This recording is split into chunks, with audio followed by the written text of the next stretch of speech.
우리 나사로를 보겠습니다. 지난 수요일 때 제가 너무 감동이 커서 그때 설교문을 만들었는데 예상치 못한 것들이 막 튀어나와서 오늘 다시 설교 요약으로 정리를 좀 해봤습니다. 하면서 다시 나사로를 다시 한번 보겠습니다. 나사로는 예수께서 사랑하시는 자였습니다. 근데 첫 번째 질문입니다. 여기 11장 1절 보시면 어떤 병자가 있었습니다. 이는 마리아와 그 자매 마르다의 마을 베다니에 사는 나사로입니다. 그러니까 나사로는 병자였어요. 그래서 이 성경학자들은 나사로가 어렸을 때부터 무슨 병에 걸려가지고 굉장히 그 병약한 존재로 이렇게 추측이 된다라고 생각을 합니다. 근데 여기서 질문이 있습니다. 예수님이 사랑하시는 친구잖아요. 여기 11장 5절 보세요. 예수께서 본래 마르다와 그 동생과 나사로를 사랑하시더니 라고 기록합니다. 근데 왜 나사로는 안 고쳐주시죠? 제가 여기까지는 못 봤어요. 지난번 수요 예배 때 설교 준비 때까지. 근데 수요 예배 때 설교를 하면서 갑자기 그 생각이 들더라고요. 그래서 설교 시간에 그 말씀을 했죠. 왜 나사로는 안 구해 주셨죠? 예수님은 멀리 계신 환자들도 그냥 바로 고쳐주시고 뭐 굳이 뭐 안수할 필요도 없고 예수님이 명령하시면 다 낫는데 이상하게 사랑하신다고 하는데 나사로는 안 고쳐주셨어요. 그게 첫 번째 질문입니다.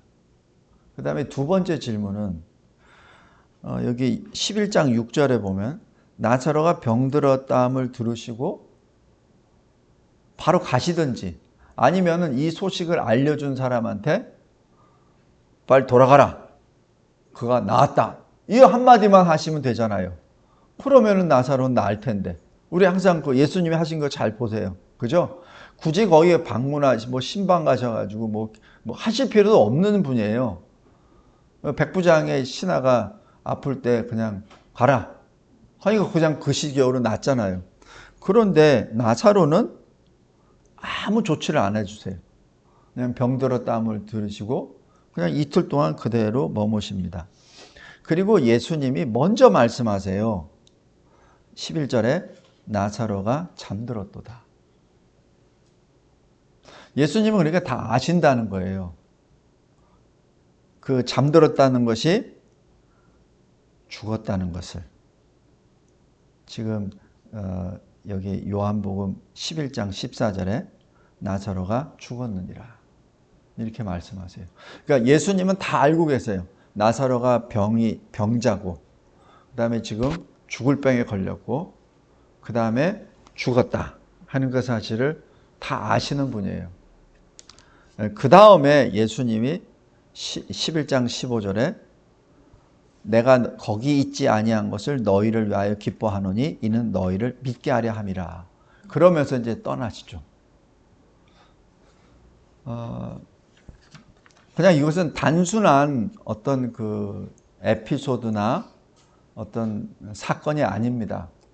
예수님이 하나님의 아버지의 뜻에 따라 지금 나사로에게 무언가를 지금 행하시는 거예요. 이 문제에 대해서 오늘 자세히 한번 생각해 보길 바랍니다. 특별히 내가 예수 믿었는데 내가 예수 믿고 무엇보다도 주님을 따르기라고 내가 주님 앞에 서원도 하고 내 모든 것을 다 주님 앞에 드렸는데 주님 왜 나는 아직도 이렇게 아파요? 주님 왜 나에게는 아직 내 기도 제목이 응답이 안 됐어요? 내가 주님을 위해서 따른다고 했는데 왜 내가 하는 건 일마다 이 일이 잘 안 돼요? 하나님 일 하는 건데 왜 안 되죠? 이런 궁금증들, 의문점들이 있잖아요. 그래서 때로는 이 문제 때문에 실족하기도 하고 낙심, 좌절에 빠지기도 하고 또 때로는 어떤 때는 하나님을 원망하기도 하고 불평하기도 하고 그렇게 하는 게 사실 우리 인생이 아닌가요? 여기서 그래서 지금 나사로를 좀 자세히 유념하길 바랍니다. 여기 11장에 여기 보면은 11장 33절, 34절, 35절에 보면은 예수님이 나사로 무덤에 딱 가십니다. 그러니까 그 주변에 유대인들이 울고 있어요. 그때 33절에 온 유대인들이 우는 것을 보시고 심령에 비통히 여기시고 불쌍히 여기사 이렇게 말씀합니다. 여기에 이 비통히 여기시고 불쌍히 여기신다는 얘기는 예수님의 능력이 권능이 없어서가 아니라 예수님이 부활이시오 생명이신데도 불구하고 예수님을 믿지 못하고 지금 부활이 오셨는데 생명이 오셨는데 여전히 사람들은 울고 있어요. 부활이 오셨고 생명이 오셨으면 할렐루야 찬송하고 이제는 사망 권세를 이기신 주님이 오셨습니다라고 기뻐하며 나사로가 다시 살아날 것을 또 기다리고 해야 되는데 계속해서 울고 있습니다. 왜 그렇죠? 예수를 아직도 못 믿는다는 것 아닌가요? 그래서 저도 처음에는 이 유대인들이 한 것처럼 36절에 보라 그를 얼마나 사랑하셨는가. 그래서 이 나사로가 병들어서 죽은 거를 슬퍼서 우시고 또 조금 더 진일보해서 인간이 가지고 있는 죄의 싹, 죽음 그것을 해결하지 못하는 인간들을 보고 비통히 여기셨다. 이렇게 거기까지 생각을 했었습니다.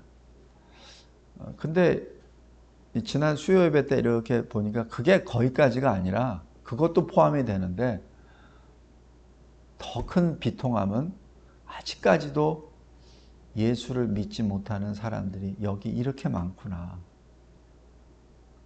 아직까지도 그 생명의 주님께서 오셨는데도 불구하고 이 현장에 오셨는데도 불구하고 믿지 못하고 울고 있다는 것. 지금 그것에 대해서 지금 비통히 여기시죠. 불쌍히 여기시죠. 그래서 예수님이 34절에 그를 어디에 두었느냐, 어디에 묻혔느냐는 얘기죠. 근데 어디에 묻혔느냐라고 얘기하면 어디에 두었느냐라고 말씀하시죠. 마치 예수님은 두었으니까 내가 다시 꺼내와야 되겠다는 그 뉘앙스가 들어간 거예요. 그죠? 어디에 묻혔느냐가 아닙니다. 어디에 두었느냐라고 얘기죠. 그러자 주여 와서 보옵소서 하니 예수께서 눈물을 흘리시더라.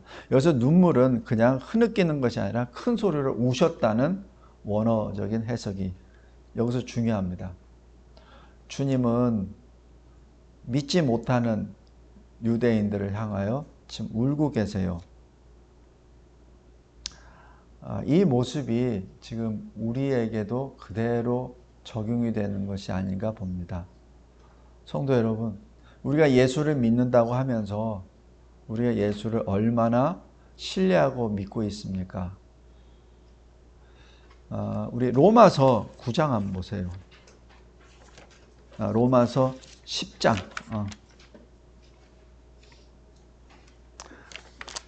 로마서 10장 20절 21절입니다.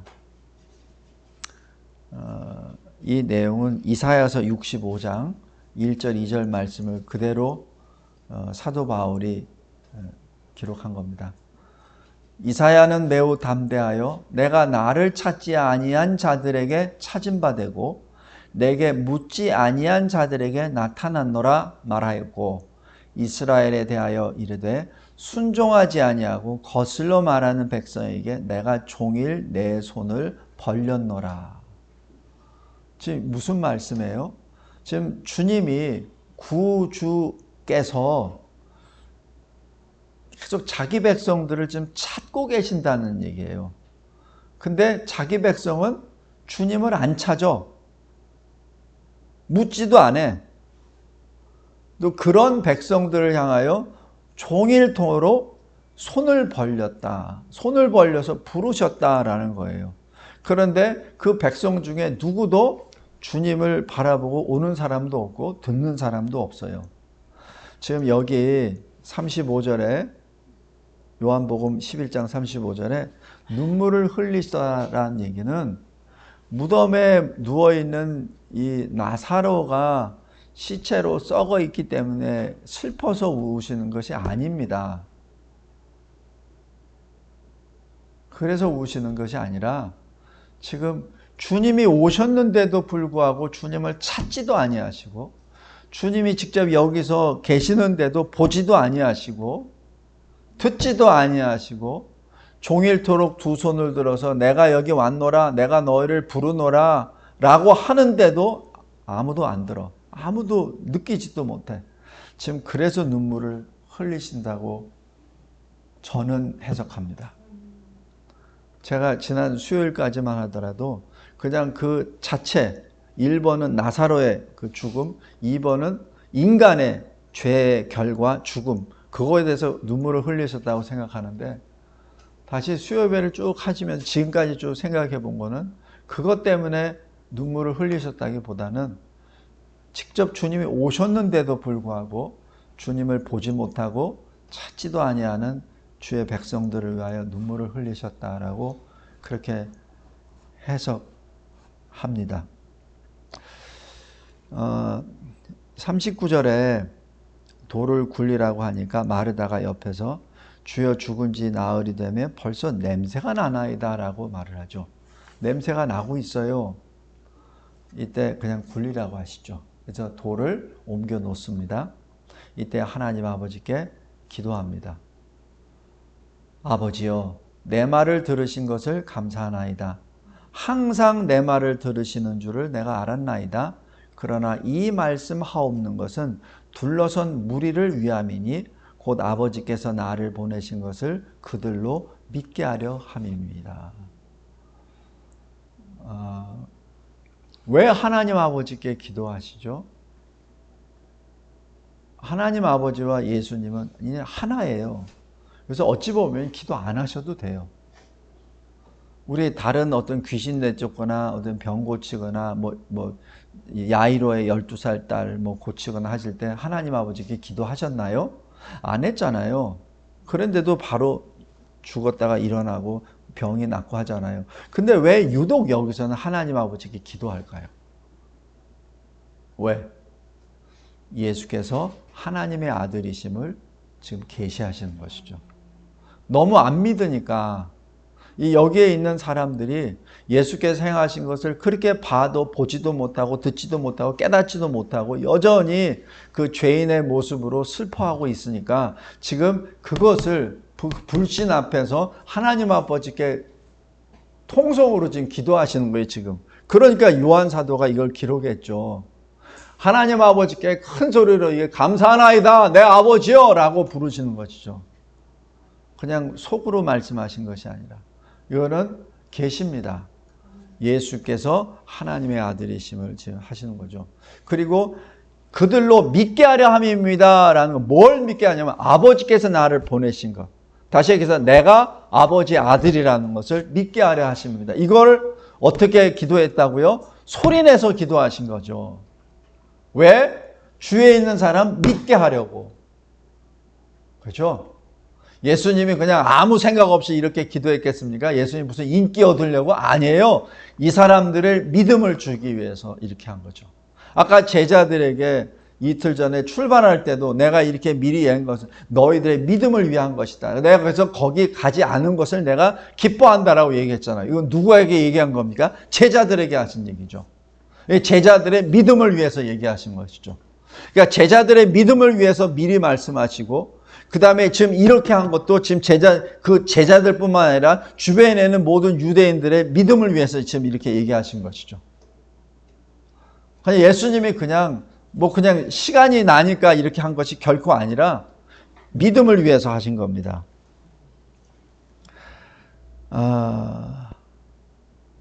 그리고 여기 크게 셋째, 아까 첫 번째, 두 번째 질문에 대해서 이제 답을 찾겠습니다. 왜 예수님은 나흘 후에나 오셨나요? 첫 번째, 제자들의 믿음을 위해서. 두 번째, 하나님의 영광을 위해서. 세 번째, 자기 계시를 위해서. 여기 설교야 큰 2번에 작은 1번, 2번, 3번입니다. 그 다음 다시 제일 원초적인 문제 첫 번째 질문으로 들어가겠습니다. 왜 나사로가 병들었는데 그 병은 안 고쳐주세요? 전능하신 분이신데. 여기 요한복음 9장 한번 보세요. 요한복음 9장에 1절에 보면 날 때부터 맹인된 사람이 등장하죠. 이때 날 때부터 맹인된 사람이 예수를 먼저 찾지 않으세요.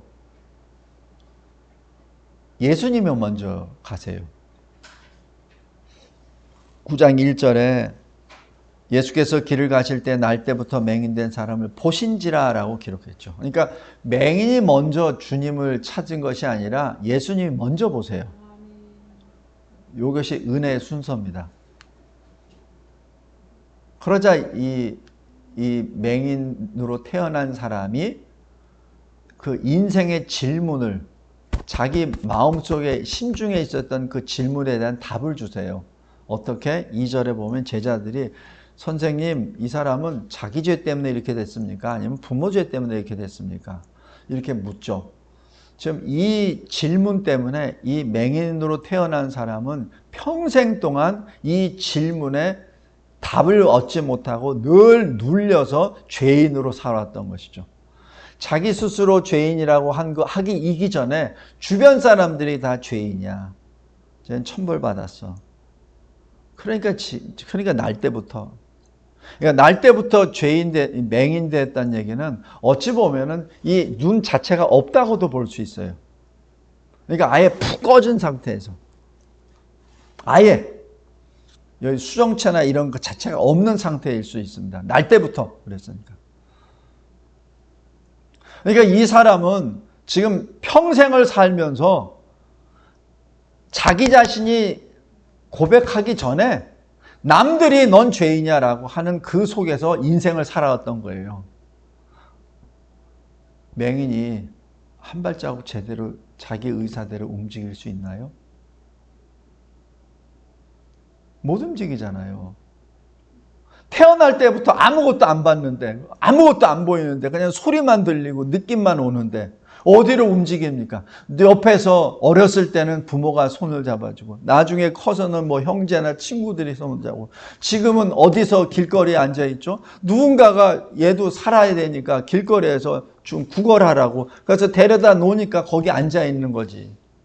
부모의 얼굴을 압니까? 아니면 동생, 형제, 자매들의 뭐 얼굴을 압니까? 아니면 옆에 있는 친구들을 압니까? 근데 이 사람한테 들리는 첫 음성은 넌 죄인이야. 넌 천벌 받아서 그래. 성도 여러분, 그런 것도 한두 번이지 평생을 한번 들었다고 생각해 보십시오. 전혀 자기도 모르는 사람이 길 가다가 저 죄인이네? 불쌍하네? 이러면서 돈 한 잔씩 던져주고 그거 가지고 생계를 유지한 사람이에요. 그럼 이 사람의 심정은 어떻겠습니까? 죽지 못해 사는 거죠. 제가 이 본문을 가지고 한 달 동안 이제 전에 페이퍼를 쓰면서 신학교에 다닐 때 했었는데 이 사람의 심정으로 한번 들어가 봤어요. 죽고 싶더라고. 더 살고 싶지 않더라고. 그런데 예수님이 그 답을 알려주세요. 그것이 3절입니다. 예수께서 대답하시되 이 사람이나 그의 부모의 죄로 인한 것이 아니라 그에게서 하나님이 하시는 일을 나타내고자 하십니다. 이 답이 이 맹인으로 태어난 사람의 인생의 미스테리, 인생의 질문을 딱 한마디로 얘기해 주신 것이죠. 그래서 이 사람이 나중에 실로암에 가서 예수님이 하신 대로 씻고 눈을 뜨고 그 다음에 예수를 죄인이라고 악인이라고 막 주장하는 주변의 바리새인과 유대인들 앞에서 아니라 하늘에서 오신 분 아니면 어떻게 날 때부터 맹인된 사람을 구할 수 있냐? 지금까지 난 그런 거 들어보지도 못했다. 그러니까 너는 누구라고 생각하느냐? 나는 그분은 하나님이 보내신 선지자라고 믿는다. 그래서 출교당하잖아요.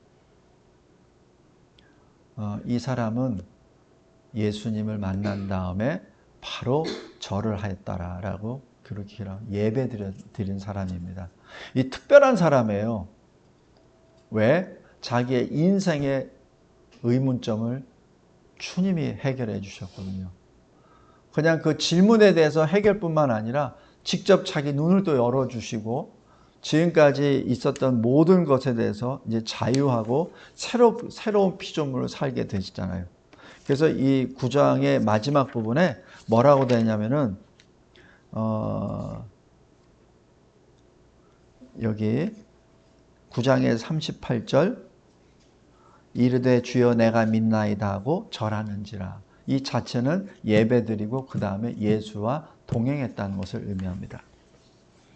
자, 이 나사로를 보겠습니다. 왜 나사로는 병을 안 고쳐주셨어요? 왜냐하면 병인 나사로를 통해서 하나님이 나타내시고자 하시는 일이 있기 때문에 그렇습니다. 성도 여러분, 본론적으로 얘기해서 죽은 자 가운데 살아나서 예수의 증인된 사람이 역사상 있나요? 죽었다가 다시 살아나서 예수 옆에 앉아 있는 사람이 있었나요? 딱 한 사람이 있습니다. 나사로입니다. 이것이 나사로가 병들었는데 예수님이 안 고쳐주신 이유입니다. 죽었는데도 불구하고 그냥 내버려 두셨다가 죽은 지 4일 만에 오셔서 다시 불러내신 목적입니다. 이유입니다. 여기 12장 2절 보세요. 6월절 엿새 전에, 그러니까 예수님이 그 주간에 십자가에 달려 죽습니다. 근데 이 엿새 전에 예수께서 나사로 있는 곳에 가셔서 2절에 거기서 예수를 위하여 잔치할세 마르다는 일을 하고 나사로는 예수와 함께 앉은 자 중에 있더라라고 말합니다. 성도 여러분, 저는 여기서 굉장히 소름이 쫙 끼쳤습니다. 예수와 함께 앉았다. 우리 천국에 가면 예수님이 어디에 계시죠? 보좌 우편에 앉아 계시죠. 나사로는 예수 옆에 앉아 계신 거예요. 이게 천국의 모습입니다. 보좌 옆에 앉으신 하나님 아버지 보좌 옆에 예수님이 앉으시고 예수님 옆에 나사로가 앉아있죠. 지금 그 모습이 연계가 되더라고요. 그러면서 이 나사로의 누이는 누구죠? 마르다와 마리아. 그래서 마르다는 2절에 일을 합니다. 원래 자기 하던 대로 일을 합니다. 마리아는 3절에 지극히 비싼 향유로 주님의 발을 눈물로 닦고 향유를 발과 머리에 붓습니다. 신학자들은 보통 이 마리아를 마르다의 누이라고, 마리다의 동생으로 안 봐요. 보통 이 막달라 마리아라고 이렇게 봅니다. 근데 이 문장으로 쭉 보면은 마리아가 그 마리아가 아니라 마르다의 동생의 마리아예요. 나사로의 누이입니다. 그러니까 이렇게 얘기하죠. 마르다는 일을 하고, 그 마리아는 향유를 가져오고. 그렇게 하면 해석이 자연스럽죠. 여기서 나사로의 모습을 봅니다. 나사로는 예수와 함께 앉아있는 장에 있다라고 말하고, 그리고 9절에 보면은 오늘 본문 유대의 큰 무리가 예수께서 여기 계신 줄 알고 오니 이는 예수만 보기 위함이 아니요 죽은 자 가운데서 살리신 나사로도 보려 함이라 라고 얘기했죠. 근데 여기서 나사로는 무엇을 했죠? 보통 같으면 어떻게 합니까?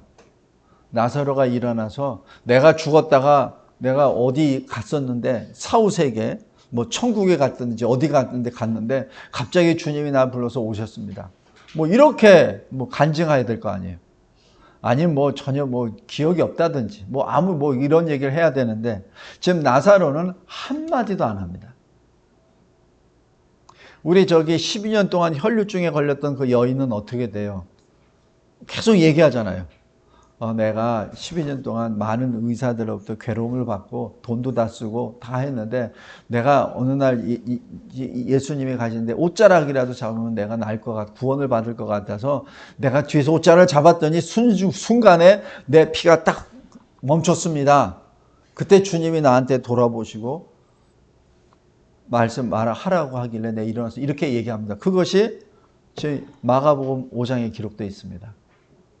그렇다면 근데 나사로는 오히려 12년 혈루증보다 더 심한 거잖아. 이거 죽은 자가 죽었다가 살아났잖아요. 그럼 뭔가 얘기를 해야 되잖아요. 그래서 그 많은 무리들이 뭔가 들으려고 왔잖아요. 그럼 그 사람들이 가만히 있게 있었겠습니까?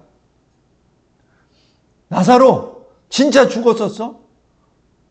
마르다 당신 오라비 지금 죽었다가 송장 냄새 났었잖아. 그거 진짜 맞아? 어떻게 된 거야? 막 물어볼 거 아니에요. 근데 나사로는 아무 기록이 없어요. 그냥 나사로는 그대로 예수 옆에 있습니다. 그런데 문제는 11절입니다. 나사로 때문에 많은 유대인이 가서 예수를 믿음이로라. 나사로는 한마디도 얘기 안 했습니다. 그런데 많은 유대인들이 믿게 되었다는 얘기죠. 왜냐하면 나사로는 자체가 설교입니다.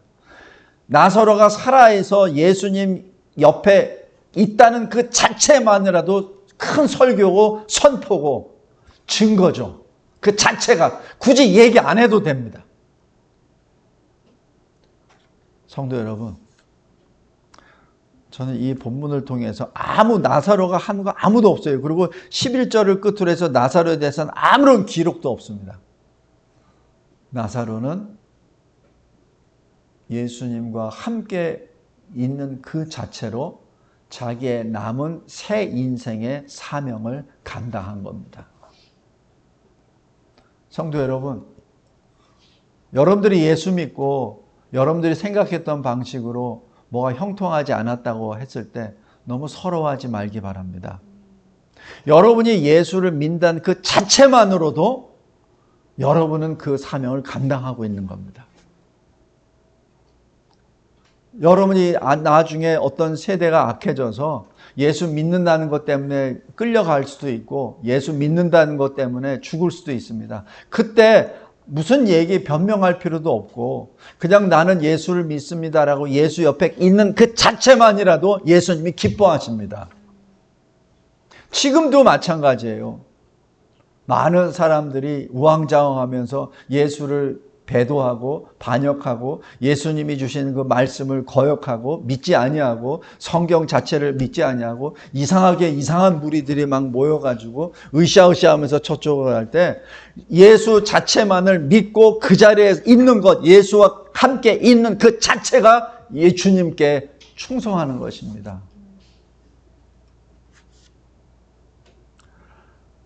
말씀을 맺겠습니다. 우리는 잘 몰라요. 우리는 하나님이 아니기 때문에. 하나님은 인간이 아니십니다.